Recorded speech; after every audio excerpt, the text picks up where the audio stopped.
Gloire à Jésus, gloire au Saint d'Israël, gloire au puissant de Jacob, alléluia. Notre Dieu merveilleux, il est bon, il est redoutable, alléluia. Que Dieu bénisse tout un chacun, bien-aimé, c'est une joie que nous puissions être ensemble, parler de ces grands dieux, de ces puissants dieux et l'écouter, alléluia. C'est une joie, n'est-ce pas, bien-aimé? C'est vraiment une joie. Quand nous venons dans ces plateformes où la parole de Dieu est prêchée, quelle que soit la personne qui prêche, l'instrument que Dieu utilise, c'est toujours une joie dans nos cœurs de savoir que nous nous approchons encore plus de notre Dieu et de savoir qu'il est celui qui va nous donner, qui prépare une table pour nous en face de nos ennemis, qui nous nourrit et qui nous fortifie, alléluia, et qui nous fait grandir en lui, alléluia. Gloire à Jésus-Christ de Nazareth. Nous allons prier. Éternel Dieu notre roi, c'est une joie, c'est vrai pour nous, que de te louer, de te glorifier, toi le véritable Dieu, toi en qui il n'y a aucune ombre de variation, de te louer, de te glorifier, toi qui es présent dans nos vies, toi qui nous fortifie, toi qui nous aimes, toi qui nous garde, toi qui nous protège. À toi l'honneur, à toi la gloire, tendre Père, pour ce temps que tu viens de nous accorder. Nous voici dans ta présence, Seigneur, nous nous recommandons à toi. L'esprit, l'âme et les corps de tout un chacun. Nous ramenons toute pensée captive à ton obéissance. Nous te prions de nous pardonner, Jésus, nos fautes.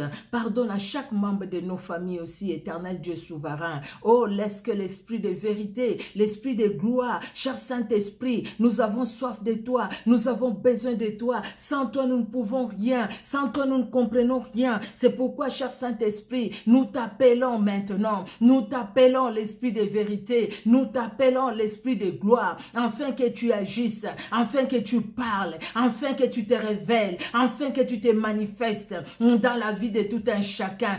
Parle-nous, Seigneur, alléluia, car ta droite victorieuse, Seigneur, change les paroles du roi ou des rois. Les rois, les hommes peuvent parler, mais c'est ta parole, Seigneur Dieu de gloire, qui est la véritable, et c'est ta parole qui s'accomplit. Gloire à toi, Jésus, parce que ta parole est immuable, Jésus. Nous te louons, Seigneur, car tu es notre roi et tu es notre Dieu. Tu es Seigneur et tu es victorieux éternel. Merci et merci encore pour ce temps. Merci de bénir tout un chacun, Seigneur Dieu de gloire. Bénis mon frère, bénis ma soeur, bénis les papas qui va nous suivre, la maman qui va nous suivre. Bénis, Seigneur Dieu de gloire, cette jeune fille et ces jeunes garçons. Bénis cette famille éternelle, Dieu d'amour. Bénis la famille de tout un chacun dans le nom puissant de Jésus-Christ de Nazareth, que nous t'avons ainsi prié.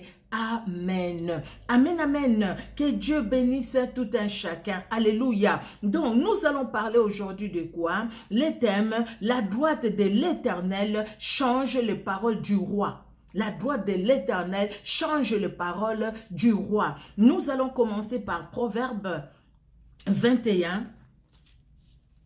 Proverbe, pardon, excusez-moi. Voilà. Proverbe 21, chapitre 21, le premier verset. La Bible nous dit, « Le cœur du roi est un courant d'eau dans la main de l'Éternel. Il l'incline partout où il veut. » Donc, le cœur du roi dans la main de l'Éternel. Un courant d'eau. Dieu incline là où il veut. S'il veut que ça s'incline à gauche, ça s'inclinera à gauche. À droite, à droite. Donc, c'est Dieu. Qu'est-ce que la Bible veut nous dire? C'est-à-dire que c'est Dieu qui contrôle tout. C'est Dieu qui contrôle même ceux qui sont autorités. Mais Dieu est autorité au-dessus de toute autorité. Dieu est grand au-dessus de tous les grands. Dieu est puissant au-dessus de toutes les puissances. Alléluia. Le cœur du roi est un courant d'eau dans la main de l'Éternel et il incline partout où il veut. Si le cœur du roi est un courant d'eau entre les mains de l'Éternel, quel est ce cœur qui n'est pas un courant d'eau entre les mains de l'Éternel? Les autorités familiales, les autorités politiques, les autorités ecclésiastiques, bien-aimés, leur cœur aussi est un courant d'eau. Le cœur de tout un chacun est un courant d'eau entre les mains de l'Éternel. Dieu l'incline vers sa volonté, parce que c'est ça la volonté de l'Éternel qui prime et qui s'accomplit. Alléluia. La Bible nous le dit. Alors, le thème, je réponds encore, la droite de l'Éternel change les paroles du roi. Le roi, son cœur est entre les mains de l'Éternel, qui l'incline vers sa volonté, vers là où il veut que ça puisse aller. Alléluia. Même si Lui-même, il a dit, voilà ce que je veux faire. Voilà ce que je prévois. Mais quand Dieu décidera le contraire, ça sera le contraire. Les rois peuvent même dire, écoutez, cette personne-là sera exécutée. Cette personne-là va maudire, même des paroles de malédiction. Mais quand Dieu va parler, les choses vont changer. Parce que la parole de Dieu, sa parole, s'accompagne de sa puissance. Et sa parole, la Bible nous dit, c'est que sa bouche déclare, sa main l'exécute. Et la main qui exécute, c'est cette main puissante et agissante. Cette main qui tient le monde pour que le ciel ne soit pas collé à la terre. C'est cette main-là. Cette main puissante et agissante, c'est cette main-là qui te tient. C'est cette main-là qui me tient. Alléluia. Gloire à Jésus. Alors, quand on parle de la droite de l'Éternel, nous voyons sa puissance, nous voyons son autorité, nous voyons sa grandeur. Il a dit lui-même, la Bible les montre, bien-aimés. Nous avons des exemples. Mais nous allons commencer par Exode. Nous allons lire dans Exode 15. Exode 15, du verset 1 à 12, vous pouvez lire. Mais le verset qui va plus nous concerner, c'est le verset 6 et le verset 12. Mais sinon, vous pouvez lire du verset 1 au verset 12. Exode 15.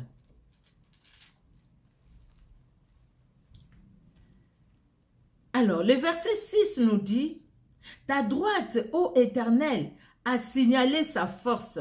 Ta droite, ô Éternel, a écrasé l'ennemi. » Le verset 12 nous dit, « Tu as étendu ta droite, la terre les a engloutis. » Vous vous souvenez, c'est quand les enfants d'Israël sont sortis de l'Égypte. Ils ont traversé la mer Rouge à sec. Pharaon et son armée, ils ont été engloutis. Les enfants d'Israël ont vu la main de Dieu. Ils ont vu la puissance de Dieu. Par la droite de Dieu, nous voyons la puissance de Dieu, bien-aimés. Vous comprenez? Alors c'est comme ça, les enfants d'Israël vont chanter cette louange. Myriam dans les tambourins, les femmes, les hommes, les enfants d'Israël, ils vont proclamer la grandeur de Dieu. Ils vont proclamer la puissance de Dieu.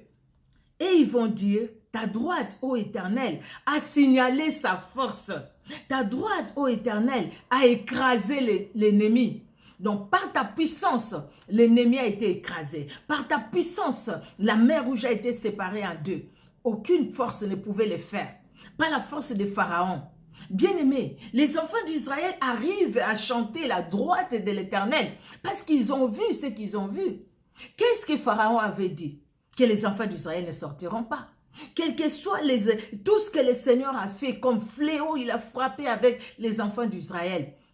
Pharaon a endurci son cœur. Combien de fois il a dit, bon, je vous laisserai partir. Priez pour moi Moïse. Moïse a prié pour lui. Mais Pharaon a endurci son cœur. Il a endurci son cœur. Et même quand les enfants d'Israël sont sortis, il a continué à endurcir son cœur. Mais à la fin, Dieu s'est révélé. Parce qu'il est Dieu. À la fin, Dieu s'est montré, il a montré toute sa puissance. Bien aimé, la puissance que Dieu a révélée dans la vie des Israélites, des enfants d'Israël, c'est la même puissance qu'il déploie aujourd'hui, encore aujourd'hui, dans ta vie et dans ma vie. C'est pourquoi que les paroles des hommes ne nous fassent pas trembler, à moins, bien-aimés, que nous ne puissions pas demeurer dans ces grands dieux, à moins que nous ne puissions pas honorer ces grands dieux, à moins que nous ne puissions pas respecter ces grands dieux, à moins que nous ne puissions pas marcher selon sa parole. Mais si nous marchons selon sa parole, si nous l'honorons, ces grands dieux, bien-aimés, aucune parole des hommes, aucune parole, je l'ai dit, je le répète, je souligne, aucune parole des hommes de cette terre, quel que soit leur rang, quel que soit leur pouvoir, quelle que soit leur autorité, quelle que soit leur grandeur sur cette terre, bien-aimé, ne peut t'empêcher, ne peut m'empêcher de vivre la gloire de Dieu, ne peut empêcher au plan de Dieu de s'accomplir dans ta vie et même dans ma vie. Aucune parole. Parce que la droite de l'Éternel, la puissance de l'Éternel, la grandeur de l'Éternel annule les paroles des hommes, annule les condamnations. S'il a annulé l'acte dont les ordonnances nous condamnaient, déjà, les puissances des ténèbres, Jésus-Christ les a vaincus. Et c'est les hommes sur la terre. Pourquoi tu trembles devant ta tante parce qu'elle est sorcière? Pourquoi tu trembles devant ton oncle parce qu'il est sorcier? Pourquoi tu trembles devant cette personne-là, c'est directeur dans ton entreprise parce que c'est un franc-maçon? Comment tu trembles? Il n'a rien à réclamer à toi parce que toi, tu es un enfant de Dieu et ta vie appartient à Jésus-Christ de Nazareth. Oui, bien-aimé, nous devons savoir qui nous sommes et nous devons savoir celui en qui nous croyons, quelle est sa puissance. Nous comprenons nous comprenons comment sa main peut agir, comment sa puissance peut se déployer. Bien-aimés, nous allons être toujours dans la joie et nous allons continuer à honorer ces grands dieux, ces puissants dieux, ces glorieux dieux. Alléluia. Le verset 12 d'Exode 15 nous dit, « Tu as étendu ta droite, la terre les a engloutis. » Toujours la droite de l'Éternel. Nous parlons de la droite de l'Éternel qui change les paroles du roi. La droite de l'Éternel. Le roi qui a dit, Pharaon qui a dit, vous ne sortirez pas. Mais Dieu change les choses. Il a fallu que tous les premiers-nés des Égyptiens meurent, et même dans la maison du Pharaon, pour que Pharaon dise partez. Et Pharaon qui ne voulait pas accepter cette main puissante qui a fait sortir les enfants d'Israël de son pays, de l'Égypte, Pharaon va les poursuivre. Mais Dieu va continuer à étendre sa droite victorieuse pour engloutir Pharaon et son armée. Alléluia. Voyons voir dans le psaume 18. Le psaume 18... Dans certaines versions, c'est le verset 35 ou dans d'autres, c'est le verset 36. Alors, moi, dans ma version, c'est le verset, c'est 35. C'est 35 dans ma version. Lui, c'est comme 1910. Mais dans d'autres versions, c'est 36. Alors, la Bible dit, « Il exerce mes mains au combat et mes bras tendent l'arc des reins. » Alléluia. Tu me donnes, non, le verset 36, pardon, dans ma version c'est 36. Les passages que je voulais lire, vous pouvez lire 35, 36. Tu me donnes le bouclier de ton salut, ta droite me soutient et je deviens grand par ta bonté. C'est toi, Seigneur Dieu de gloire, qui me donne le bouclier de ton salut. Ton salut, c'est un bouclier. Et le bouclier, ça me protège de flèches de l'ennemi. Alléluia. Ta droite, ô Dieu, me soutient et je deviens grand par ta bonté. C'est ta droite, Seigneur, qui me soutient. Ce n'est pas à ta gauche, mais c'est ta droite. Pourquoi la droite? Parce que c'est la puissance. Vous avez vu dans toute la Bible, quand on parle de Dieu, on a parlé de la gauche, on a parlé que de la droite. On a parlé de la force. On a parlé de la puissance. Et quand on parle de la puissance de Dieu, quand on parle de la grandeur de Dieu, on parle de la droite victorieuse, de cette droite triomphante, de la droite de Dieu. Alléluia. Qui change des situations. Éternel Dieu de gloire, tu exerces mes mains au combat et mes bras tendent l'arc des reins. Tu me donnes le bouclier de ton salut. Ta droite me soutient et je deviens grand par ta bonté. C'est ta droite, la droite de Dieu qui me soutient. Parce que la droite de Dieu me soutient, bien-aimé. Donc même les pièges de l'ennemi vont commencer par se calciner. Les pièges de l'ennemi vont commencer par se détruire. Même les trous creusés pour que moi je puisse tomber, bien-aimé, ces trous-là vont se refermer. Ou alors, les gens qui ont creusé les trous vont se retrouver eux-mêmes dans ces trous-là. Et même si dans ces trous, ils ont mis des animaux féroces. Ils ont mis des lions affamés. Mais Dieu va étendre sa main puissante, sa droite victorieuse pour te faire sortir, pour me faire sortir. Et ceux qui ont tendu ces pièges-là, eux par contre tomberont. Eux par contre se retrouveront là-dedans. Et les mêmes animaux féroces qu'ils ont utilisés contre moi, les mêmes animaux féroces vont se retourner contre eux. Alléluia. Merci Seigneur Jésus. Notre Dieu est merveilleux, il est redoutable. Alléluia. Tu me donnes le bouclier de ton salut. Ta droite me soutient. Les psaumes 18, 35 ou 36 dans d'autres versions. Alléluia. Il y a des exemples dans la Bible, bien-aimés, des personnes qui ont expérimenté la droite de l'Éternel. Toi aussi, tu l'as expérimenté, c'est sûr. Moi aussi. Chacun de nous a expérimenté de sa façon la droite de l'Éternel, où tu t'es retrouvé dans une situation, mais tu as vu aussi comment Dieu est intervenu, parce qu'il est Dieu. Alléluia. Le premier exemple, c'est les enfants d'Israël. Nous venions de le dire tout à l'heure. Les enfants d'Israël, regardons. Quand nous voyons l'histoire des enfants d'Israël, comment ils sont arrivés en Égypte, hein? Là nous sommes quand ils sont arrivés en Égypte, et Dieu a vu leur souffrance, Dieu a entendu leurs cris, Dieu envoie Moïse. Et nous voyons déjà dans Exode 4, nous commençons par là, Exode 4, des 1 à 4, Moïse répondit et dit, « Voici, ils ne me croiront point, et ils n'écouteront point ma voix, mais ils diront, l'Éternel n'était point apparu. » L'Éternel lui dit, « Qu'y a-t-il dans ta main ?» Il répondit, « Une verge. » L'Éternel dit, « Jette-la par terre. » Il la jeta par terre, et elle devint un serpent. Moïse fuyait devant lui. L'Éternel dit à Moïse, « Étends ta main et saisis-le par la queue. » Il étendit la main et le saisit, et le serpent redevint une verge dans sa main. Dieu va utiliser Moïse. Nous avons parlé dernièrement. Dieu est au contrôle de ta situation. Nous avons pris vraiment l'exemple de Moïse, comment Dieu était au contrôle de sa situation. Depuis sa naissance, comment Dieu l'a gardé. Et là, il se retrouve à Madian, comment Dieu va les préparer pour qu'ils deviennent bergers de son peuple. Dieu permet qu'ils puissent être bergers, qu'ils puissent conduire les troupeaux de son... garder les troupeaux de son beau-père. Et les bâtons que Moïse avait, c'était son bâton de berger. Avec ces bâtons-là qu'il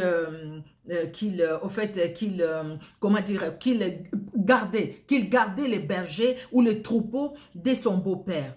Dieu appelle Moïse. Moïse a quoi en main? Moïse a un bâton. Dieu dit à Moïse de jeter ses bâtons. Qu'est-ce que tu as en main? Un bâton. Il a jeté les bâtons par terre et le bâton est devenu un serpent. Moïse va fouiller devant ce serpent et Dieu lui dit, tiens les serpents par la queue.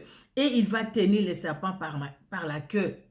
Dans le même chapitre 4, verset 20, la Bible nous dit, Dieu dit à Moïse, « J'étendrai ma main et je frapperai l'Égypte par toutes sortes de prodiges que je ferai au milieu d'elle. Après quoi, il vous laisserait aller.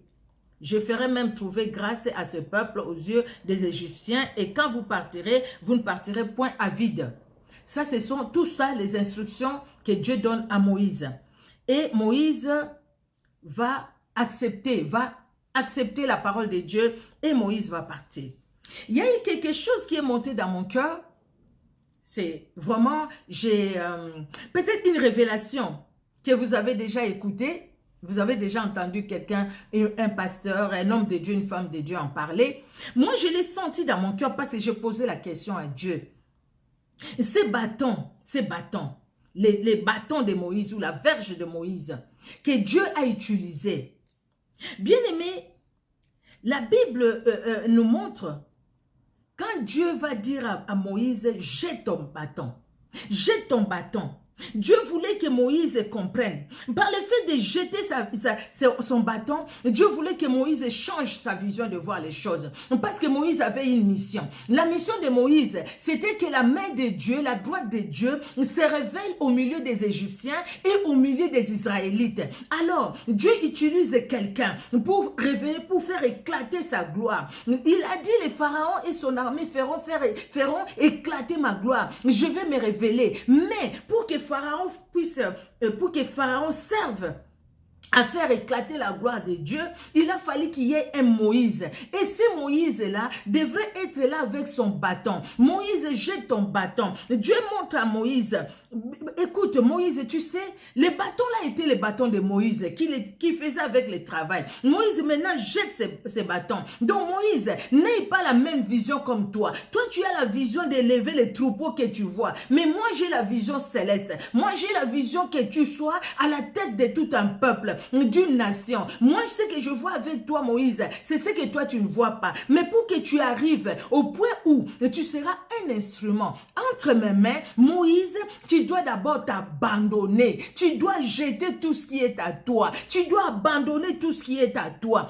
Bien-aimé, les bâtons se transforment, tu dois jeter, au fait j'ai écrit, tu dois jeter ta vision, ton moi, ton désir. Et les bâtons qui se transforment en serpent, c'est-à-dire quoi, bien-aimé? Ce qui est à nous, de notre moi, ne glorifie pas Dieu, mais plutôt le diable.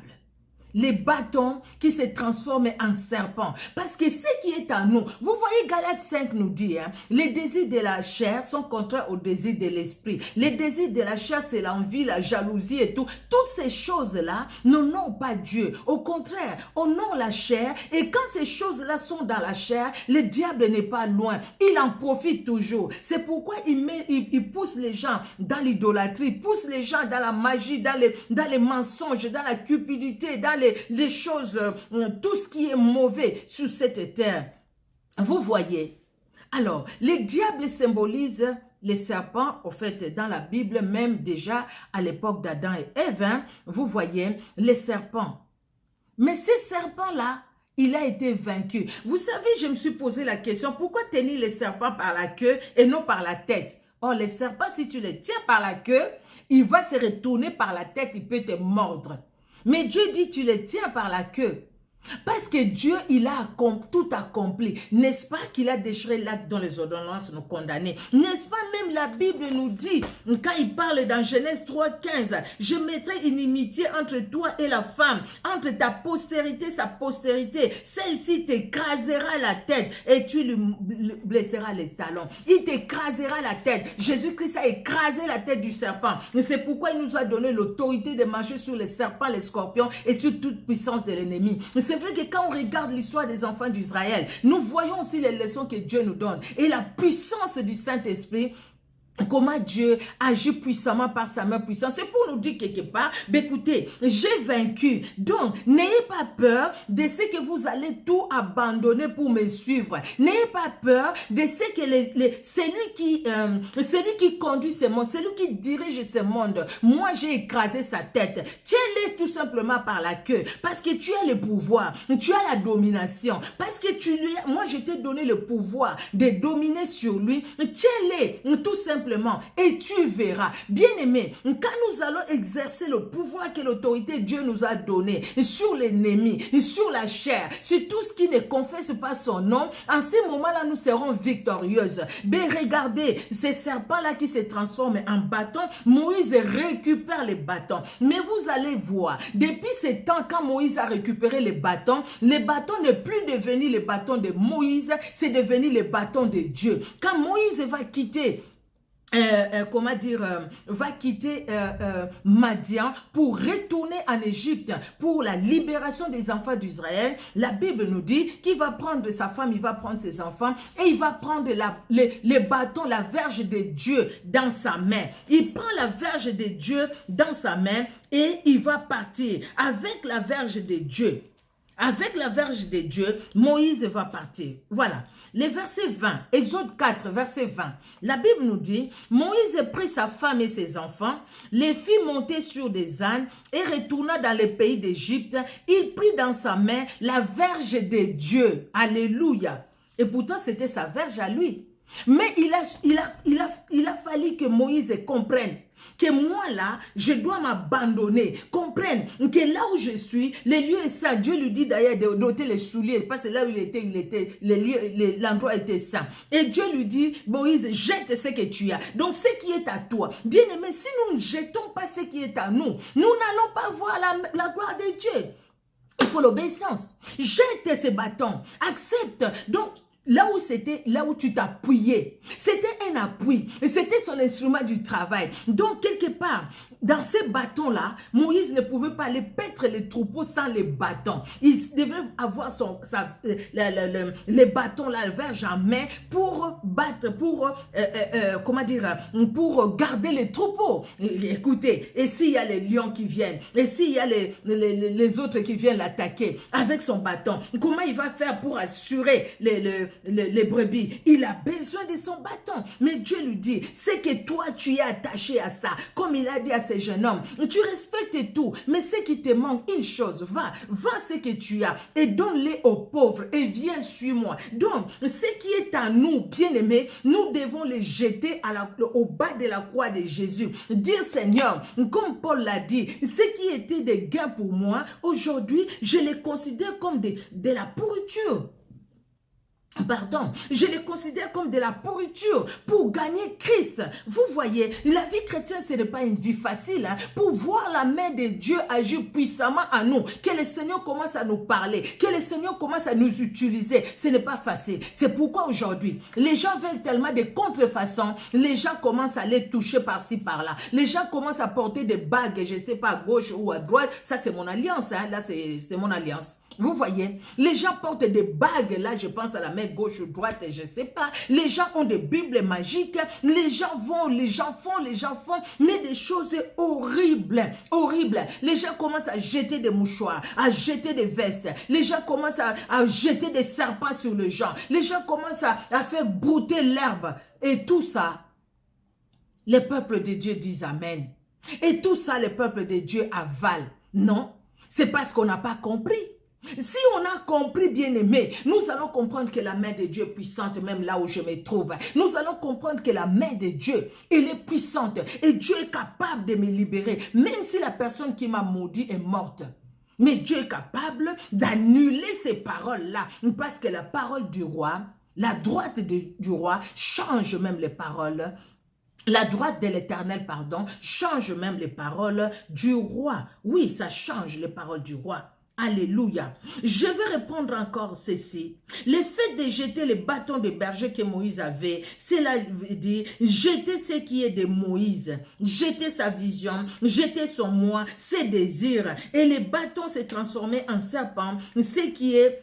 C'est-à-dire, ce qui est de nous, de moi, de notre moi, ne glorifie pas Dieu, mais plutôt le diable, qui est symbolisé par les serpents. Moïse va fuir devant les serpents. Il va fuir, oui. Comment quand l'ennemi vient, nous fuyons.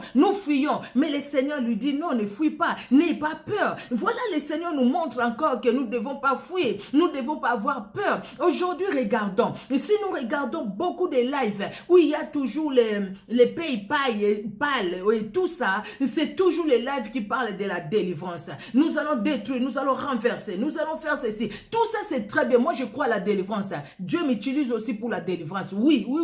Nous sommes dans les ministères de femmes messagères. Le Seigneur nous utilise aussi pour la délivrance. Je l'ai dit et je le répète. Si on devait mettre les vidéos, les gens appelleront. Mais le problème, c'est pas ça. Vous voyez, le problème c'est de comprendre là où Dieu permet que je sois. Et c'est parce que Dieu m'utilise par la délivrance que je dois utiliser maintenant cela pour dominer sur ceux qui sont faibles et qui ont des situations difficiles. Non, il faut les comprendre. Et aussi, il faudrait que vous et moi, nous devons comprendre aussi la puissance qui est dans la main de Dieu et la puissance qui nous libère. La puissance qui nous a libérés il y a plus de 2000 ans à la croix de Golgotha.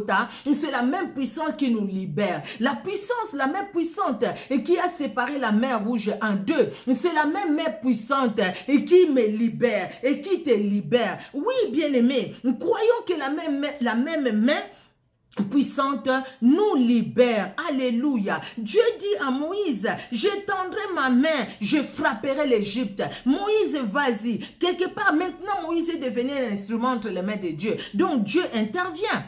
Et dans Exode 6:1, il dit, tu vas voir, une main puissante les forcera à les laisser aller. 6:1, Moïse, tu verras. Moïse et Aaron se rendirent ensuite auprès de Pharaon et lui dirent, ainsi parle l'Éternel, le Dieu d'Israël, laisse aller mon peuple pour qu'il célèbre au désert une fête en mon honneur. Non, pardon, je suis 5, excusez-moi. C'est le verset 6, voilà. L'Éternel dit à Moïse, tu verras maintenant ce que je ferai à Pharaon. Une main puissante le forcera à les laisser aller. Une main puissante le forcera à les chasser de son pays. Une main puissante. La main puissante, c'est la main de l'Éternel. Écoute, Moïse, Pharaon va blaguer, Pharaon va endurcir les cœurs, mais Pharaon n'a pas créé ce monde. Pharaon n'a pas créé Israël. Bien aimé, ces sorciers-là ne t'ont pas créé. Ils n'ont pas créé le monde. Je le disais que hier encore, je le disais à quelqu'un. J'ai dit, mais écoute, bien aimé, ces personnes-là ne t'ont pas créé. Ils t'ont pas créé ces gens-là que tu crains là. Tu trembles tellement devant ces gens-là. Ils ne t'ont pas créé.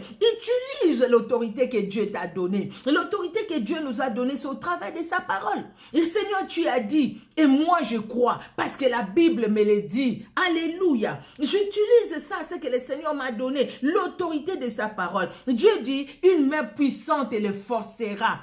Ils vont même les chasser par une main puissante. Donc, c'est-à-dire, je vais exercer tellement mon autorité, dont Pharaon ne résistera plus. Est-ce qu'avant, Dieu n'avait pas exercé son autorité? Mais si. Il laisse toujours le temps aux gens, même ces sorciers-là. Pourquoi ils restent longtemps sur la terre? Parce que Dieu les aime. Dieu veut qu'ils puissent se repentir. Malheureusement, eux-mêmes n'aiment pas. Eh bien, s'ils n'aiment pas, ils n'aiment pas. Dieu leur donne, là. Dieu ouvre la porte. Dieu donne l'opportunité à tout un chacun de se repentir. Mais si la personne ne veut pas se repentir, c'est elle qui ne veut pas se repentir. Ce n'est pas le problème de Dieu en ce moment-là. Alléluia. Et même les magiciens de Pharaon l'ont constaté. Dans Exode 8, verset 15. Qu'est-ce que les magiciens de Pharaon vont dire? Ils vont dire, et les magiciens dirent à Pharaon, c'est les doigts de Dieu. Le cœur de Pharaon s'endurcit, n'écouta point Moïse. C'est quand ils ont, le verset 14 nous dit, les magiciens employèrent leur enchantement pour produire l'époux, mais ils ne purent pas. L'époux était sur les hommes et sur les animaux. Il y a des choses, quand Moïse a jeté les bâtons, s'est transformé en serpent, les magiciens, ils ont fait pareil. Quand Moïse a fait ceci, les magiciens, ils ont fait pareil. Parce que Dieu a permis ça. Mais quand Dieu n'a pas permis, quand Dieu a provoqué les poux sur tous les animaux, les humains et tout, sur les Égyptiens, les magiciens voulaient le faire, ils n'ont pas pu. Et là, ils ont dit, non, non, non, ça c'est le doigt de Dieu. Et ils ont vu le doigt de Dieu, mais Dieu a dit, c'est ma main puissante qui agit. Alléluia. Parce que Dieu voulait amener Pharaon à comprendre et à se repentir. Il ne voulait pas se repentir. Maintenant, tout ce que Pharaon avait arrêté de faire, tout ce que Pharaon avait prévu, de faire contre Israël, s'est retourné contre le peuple qui n'ont rien fait, contre les Égyptiens. Mais ce n'est pas tous les Égyptiens qui étaient contre Israël. C'était Pharaon. C'était Pharaon et ses soldats et ses ministres. Mais tout Israël a subi la puissance de la main de Dieu. Ils ont vécu ça. Ils ont vu ça. À un moment, ils ont dit, non, Pharaon, laisse ces gens partir. Sinon, ça ne va pas. Parce que la main de l'Éternel était là. La main puissante de l'Éternel était là. Alléluia. Vous voyez, bien aimé. Et dans Exode 12, alléluia. Dieu qui est Dieu. Dieu qui est Seigneur, alléluia, Jésus-Christ de Nazareth, tu es Dieu. Exode 12, de 29 à 33. Alors, la Bible nous dit, au milieu de la nuit, l'Éternel frappa tous les premiers-nés dans le pays d'Égypte, depuis le premier-né de Pharaon, assis sur son trône, jusqu'au premier-né du captif dans sa prison, et jusqu'à tous les premiers-nés des animaux. Pharaon s'éleva de nuit, lui et tous ses serviteurs et tous les Égyptiens, et il y eut de grands cris en Égypte, car il n'y avait point de maison où il n'y avait un mort. Dans la nuit même, Pharaon appela Moïse et Aaron et leur dit, « Levez-vous, sortez du milieu de mon peuple, vous et les enfants d'Israël, allez, servez l'Éternel comme vous l'avez dit. Prenez vos brebis, vos bœufs, comme vous l'avez dit. Allez, bénissez-moi. » Les Égyptiens pressaient le peuple et avaient hâte de les renvoyer du pays, car ils disaient, nous périrons tous. N'est-ce pas que Dieu l'avait dit? Dieu a dit que ma main les forcera, une main puissante les forcera même à chasser les Israélites. Voilà la réponse de Dieu. Pharaon a dit, ils ne partiront pas. Qui vont travailler pour nous. Ce sont nos esclaves. Ils vont rester dans la servitude. Ça, c'était Pharaon. Qu'Israël reste dans la servitude. Mais Dieu dit non, ce n'est pas mon peuple qui va rester dans la servitude, Pharaon. Tu t'es trompé. Tu n'as pas créé ces peuples. C'est mon peuple à moi. Tu ne les as pas créés. Donc, ils ne vont pas rester dans la servitude. Ils vont quitter la servitude. Ils vont quitter et ils vont sortir. Gloire à Dieu. Alléluia. Voilà le verset 12. Dieu agit. Au chapitre 12. La réponse de Dieu. Pharaon, les paroles de Pharaon ont été anéanties. Mais la droite de Dieu a triomphé sur la parole ou les paroles de Pharaon. La droite de Dieu a triomphé et les enfants d'Israël sont sortis. Au chapitre 14, même quand les enfants d'Israël vont murmurer, quand ils vont voir encore les pharaons les poursuivre, donc c'est-à-dire ces messieurs n'est pas anéanti alors, ces messieurs est toujours là. Dieu dit, écoutez, là vraiment ça sera la fin. Vous allez voir ce que je vais faire, vous allez voir. Et nous connaissons l'histoire.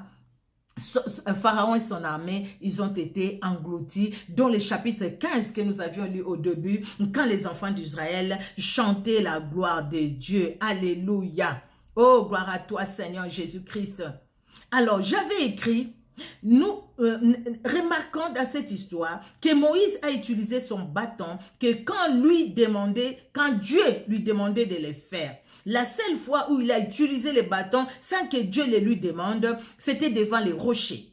Devant les rochers, Dieu lui a dit de parler. Il ne lui a pas dit de frapper. Il a frappé les rochers. L'eau est sortie, c'est vrai, mais à cause de ça, il n'est pas allé à la terre promise. Il a vu de loin.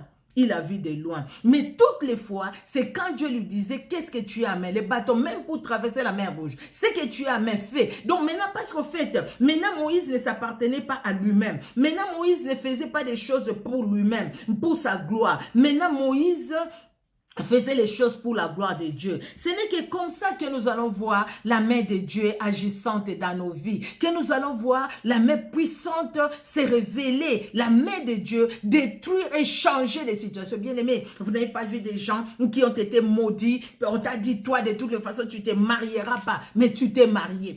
Toi de toutes les façons tu n'auras pas d'enfants, mais tu as eu des enfants. De toutes les façons dans ta famille personne n'arrive à 30 ans, mais tu en as déjà 40 ans. De toutes les façons tout le monde chez toi meurt des accidents, mais tu es en vie. Tu as fait un accident, tu es rentré à l'hôpital, tu es même sorti de l'hôpital et tu es en bonne santé. Nous n'avons pas vu ça. Dieu est capable. La droite de l'Éternel est capable de changer les paroles du roi. Alléluia. Mais laissons-nous conduire par lui. Laissons-les agir dans nos vies. Alléluia. Regardons l'exemple de Daniel, de Shadrach, Meshach, Abednego. C'est des exemples qu'on a beaucoup lus. Peut-être même beaucoup prêché, bien-aimé. N'est-ce pas que le roi avait décidé que Daniel soit jeté dans la fosse au lion, que Shadrach, Meshach, Abednego soit jeté dans la fournaise ardente? Qui pouvait être jeté dans la fosse au lion et survivre? Personne. Pour preuve, les personnes qui ont été jetées à la place de Daniel n'ont pas survécu. Les lions les ont déchiquetés. Et ils ont dit ça. Celui qui ne va pas adorer le roi sera jeté dans la fournaise ardente pour les 3 amis de Daniel ou dans la fosse au lion pour Daniel. Oui, c'était la parole du roi, mais Dieu a changé ses paroles. Daniel qui était jeté, Daniel est sorti. Les lions qui étaient affamés, Dieu a fermé leur bouche. Shadrach, Meshach, Abednego qui étaient jetés dans la fournaise ardente chauffée 7 fois plus, la Bible nous dit. Les gens qui les ont jetés, la vapeur de cette chaleur les a tués. Et eux qui étaient jetés dedans, liés, on va voir le roi lui-même. Dieu permet que le roi lui-même, et le roi qui disait qu'il va vous délivrer de ma main, il a vu. Parce que lui a dit personne ne va vous délivrer de ma main. Mais sauf que ce n'est pas lui qui avait créé Shadrach, Meshach et Abednego. Sauf que ce n'est pas lui qui dirige ce monde. Sauf que ce n'est pas lui qui a le dernier mot sur ce monde. Les jours où Dieu décidera que cette terre passe et le ciel, ça passera. Parce que c'est lui qui a le dernier mot. Même le diable est sur son trône ne va pas empêcher à Dieu de faire ce qu'il a décidé de faire. Non, personne n'empêchera à Dieu de faire ce qu'il a décidé de faire. Les jours où il viendra enlever l'église, l'enlèvement se fera. Et le diable aussi sera là où il est. Mais l'enlèvement se fera. Il n'empêchera pas à Dieu de faire l'enlèvement de son église. Les jours, les choses changeront, ça se feront. Lui n'empêchera pas Dieu de changer ce qu'il veut changer. Il n'empêchera pas Dieu de protéger ta vie les jours comme la nuit, de nous garder les jours comme la nuit, de nous donner, de faire, comment dire, accomplir son plan merveilleux dans nos vies les jours comme la nuit. Ce n'est pas l'ennemi qui empêchera Dieu de le faire. Non, du tout. Il n'empêchera pas Dieu de le faire. Non, du tout. Il n'empêchera pas Dieu. Alléluia. Pour Daniel bien-aimé, vous pouvez lire dans Daniel 3, des 13 pardon, à 15, hein? Le roi leur disait, quel est ce Dieu qui vous délivrera de ma main? Et Daniel 3, de 25 à 30, c'était la réponse de Dieu. Et c'est le même roi qui va honorer ce grand Dieu. Parce que la main puissante de Dieu a accompagné Shadrach, Meshach, Abednego dans la fournaise ardente. La main puissante de Dieu a accompagné Daniel dans la fosse au lion. Et pour Daniel 3, de 13 à 15, c'est pour Shadrach, Meshach, Abednego. Daniel 3, de 25 à 30 aussi. Et Daniel 6, c'est pour Daniel lui-même. Hein? Ça, c'est Daniel 6, 16. C'est ça, là, c'est la parole du roi qui demandait à toute personne qui va prier, notre personne qui lui sera jetée dans la fournaise ardente. Et Daniel a continué à prier son Dieu. Ils l'ont jeté aussi dans la fournaise ardente. Pour eux, la parole du roi s'est accomplie, oui. Mais ils oubliaient la main puissante de Dieu. Daniel 6, de 25 à 28, c'est la réponse de Dieu. La main puissante de Dieu. Dieu est intervenu. Il a agi. Alléluia. Gloire à Dieu. Parce qu'il est Dieu. Regardons Néhémie. Ça, c'est le 3e exemple que j'ai pris. Néhémie, c'est pas beaucoup. Nous allons lire. Néhémie, je vais retrouver ça. Voilà, c'est ça. Néhémie, lui, il revient pour la reconstruction de la muraille de la ville de Jérusalem qui est détruite. Néhémie se trouve en captivité avec ses contemporains. Et Néhémie, c'est un juif, il aime Dieu, il craint Dieu. Il sait que le temple est détruit, les murailles sont tombées par terre, tout est par terre. Il a demandé au roi d'aller rebâtir, le roi a accepté, il est allé, il a commencé à rebâtir.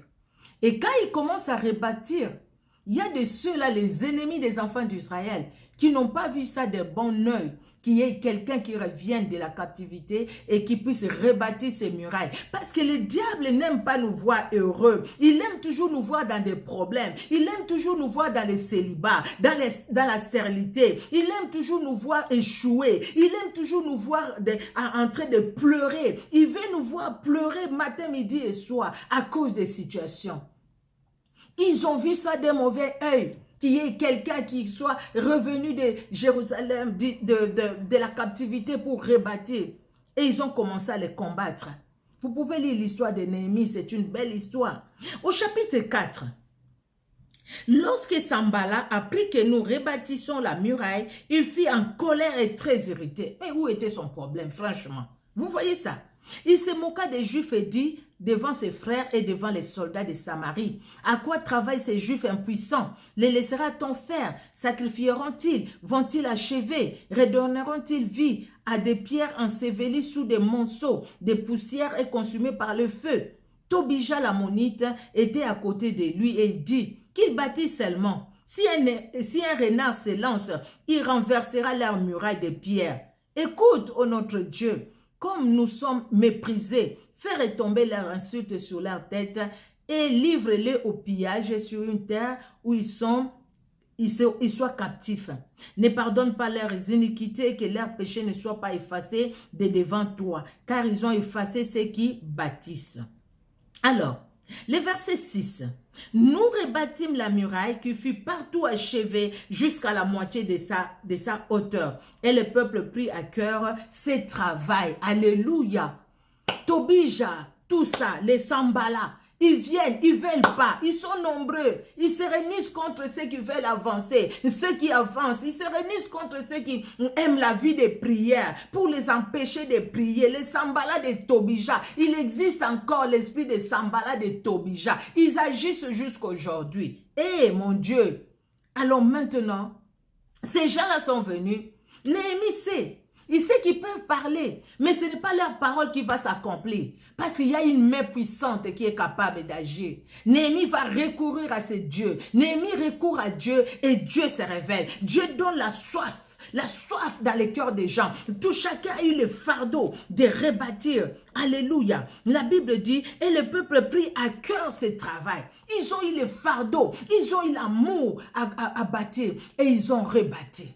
Ils ont rebâti, ils ont fini, quelles que soient les paroles des autres. Quand on parle du roi, on voit l'autorité. Je l'ai dit tout à l'heure. Quand on parle du roi, c'est les souverains, c'est quelqu'un qui décide. Le roi, c'est cet homme qui règne quelque part, qui règne dans un domaine. C'est la définition que j'avais écrite, j'ai regardé. Vous voyez, le roi, c'est celui-là. Maintenant, ce roi-là, c'est un homme. C'est un homme dont les paroles peuvent être d'un homme et d'une femme. Cet homme-là qui a une autorité. Cet homme-là qui peut être ton père, qui peut être ta mère, qui peut être ton pasteur, qui peut être ton président le président de la République, qui peut être un ministre, qui peut être, je ne sais pas, un député. Cet homme-là peut être ton patron. Cet homme-là peut être, mais qui a quelque part une autorité, soit ecclésiastique, politique, morale, familiale, sur toi, cet homme-là, il peut représenter Pharaon, il peut représenter Tobija Sambala, il peut représenter, bien-aimé, cet homme-là, c'est celui qui est plus âgé que toi. Cet homme-là, c'est celui qui se croit plus fort que toi. Il peut représenter tout ça et il peut parler contre toi. On verra, tu vas arriver en Europe, tu vas même pas, tu feras rien, tu verras. D'ailleurs, on va te chasser, d'ailleurs, on va te, comment on dit, on va te refouler. D'ailleurs, on va te refouler, tu verras. Depuis que tu es en Europe, ça fait 20 ans, 30 ans, on t'a jamais refoulé parce que ce n'est pas la parole de cette personne-là qui va s'accomplir dans ta vie. Quand toi, tu es attaché au Seigneur, c'est la main de l'Éternel. Quand eux parlent, nous courons vers Jésus. Comme Néhémie a fait, Seigneur voit leurs menaces, Seigneur entend leurs prières. Maintenant, c'est les hommes qui vont gagner sur toi? Non, les hommes ne peuvent pas gagner sur toi, c'est toi qui gagnes sur les hommes. Donc, c'est ta main puissante qui agit dans ma vie et cette main puissante est aussi les voies. Ils voient que toi, tu as agi et ils seront dans la confusion. C'est la honte qui va les revêtir. C'est la honte dans leur vie. Parce qu'ils ont cherché à faire du mal et toi, tu as transformé ce mal-là en bien. C'est comme Joseph disait à ses frères. Vous avez voulu me faire du mal, mais Dieu a transformé ce mal-là en bien pour sauver tout un peuple, toute une nation. Regardez, Joseph, il vient, oui, c'est lui, les rêveurs, les songeurs, avec ses songes, on verra, on va les tuer. Mais Dieu a changé leurs paroles. Dieu les a juste utilisés pour amener Joseph là où il voulait qu'il soit. Vous voyez, bien aimé, peut-être que les gens te maudissent aujourd'hui parce que Dieu veut t'utiliser aussi pour t'amener là où il veut que tu sois. Ne deviens pas Oudjana parce que tu as été chassé de la famille. Ne deviens pas Koulouna parce que tu as été chassé de la famille. Parce que tu es SDF. Parce que tu ne sais pas où dormir. C'est vrai, dormir dehors, il y a des démons et tout ça. Mais écoutez, il y a des hommes de Dieu qui sont là, les femmes de Dieu, qui te parlent de Jésus-Christ. Donne ta vie à Jésus. Jésus-Christ a un plan merveilleux pour toi. Et sa droite victorieuse changera toutes les paroles qui ont été prononcées contre toi.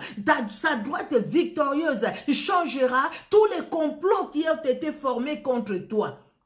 Ce sont ces projets qui vont se réaliser et les complots de l'ennemi ne se réaliseront jamais. Alléluia. Les hommes parlent, oui, les hommes parlent, les hommes agissent, mais le dernier mot, c'est l'Éternel des armées qui l'a. Qu'est-ce que les gens ont dit sur toi? Ou qu'est-ce que les gens ont dit de toi?